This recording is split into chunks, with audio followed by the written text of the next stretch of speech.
হবিগঞ্জে খোয়াই নদীর ক্ষতিগ্রস্ত বাঁধ পরিদর্শনে গিয়ে জাতীয় সংসদের হুইপ আলহাজ জি কে গৌছ এমপি বলেছেন, মাত্র 4 মাস বয়সী সরকারের পক্ষে 17 বছরের জঞ্জাল একদিনে পরিষ্কার করা সম্ভব নয়। শনিবার সকালে হবিগঞ্জ সদর উপজেলার গোপায়া ইউনিয়নের পূর্ব ভাদই এলাকায় সাংবাদিকদের সঙ্গে আলাপকালে তিনি এ মন্তব্য করেন। হুইপ জি কে গৌছ বলেন, দীর্ঘদিন একটি অনির্বাচিত সরকার রাষ্ট্র পরিচালনা করেছে।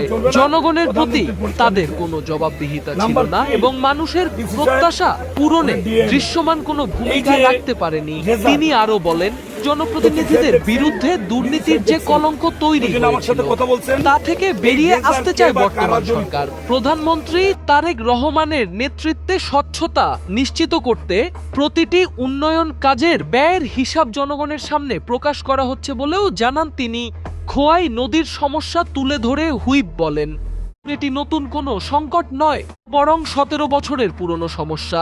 এতদিন নানা বিষয় ধামাচাপা দেওয়া হয়েছে, তবে জনগণ এবং প্রশাসন একসঙ্গে অনেক সমস্যার সমাধান সম্ভব বলে তিনি আশাবাদ ব্যক্ত করেন। তিনি জানান, খোয়াই নদীর বাঁধ সংস্কারের জন্য 7 কোটি 32 লাখ টাকা বরাদ্দ দেওয়া হয়েছে। বর্তমানে মেরামত কাজ চলমান রয়েছে। কতগুলো ব্লক ডাম্পিং করা হয়েছে এবং কতগুলো প্রস্তুত রয়েছে সে তথ্য স্থানীয় বাসিন্দাদেরও জানানো হয়েছে। এলাকাবাসী নিজেদের সমস্যাগুলো চিহ্নিত করছেন উল্লেখ করে তিনি বলেন, জনগণের প্রত্যাশা পূরণে ওনাদের দৃশ্যমান কোনো ভূমিকা ছিল না, কারণ জনগণের কাছে ওনাদের কোনো দায়বদ্ধতা ছিল না। বিএনপি জনগণের ভোট দ্বারা নির্বাচিত সরকার। প্রতিটা ক্ষেত্রে বিএনপির প্রতিটি পদক্ষেপ জনকল্যাণে। হবিগঞ্জের এই খোয়াই নদীর সমস্যা দীর্ঘদিনের সমস্যা। 17 বছরের নামমাত্র বিভিন্ন বিষয়গুলি মানুষকে দামাচাপা দেওয়া হয়েছে। জেলা প্রশাসনের সহায়তায় সেগুলোর সমাধানে উদ্যোগ নেওয়া হয়েছে। প্রতিদিন মানুষের কাছে গিয়ে তাদের সাহস যোগানো হচ্ছে।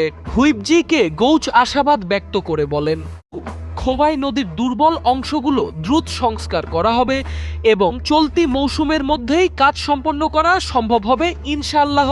এ সময় উপস্থিত ছিলেন জেলা প্রশাসক ডক্টর জি এম সরফরাজ, পানি উন্নয়ন বোর্ডের নির্বাহী প্রকৌশলী সায়েদুর রহমান, অতিরিক্ত জেলা প্রশাসক মোহাম্মদ মইনুল হক, জেলা বিএনপির যুগ্ম আহ্বায়ক হাজী এনামুল হক, তাজুল ইসলাম চৌধুরী ফরিদ এবং অ্যাডভোকেট গুলজার খান সহ অন্যান্য নেতৃবৃন্দ।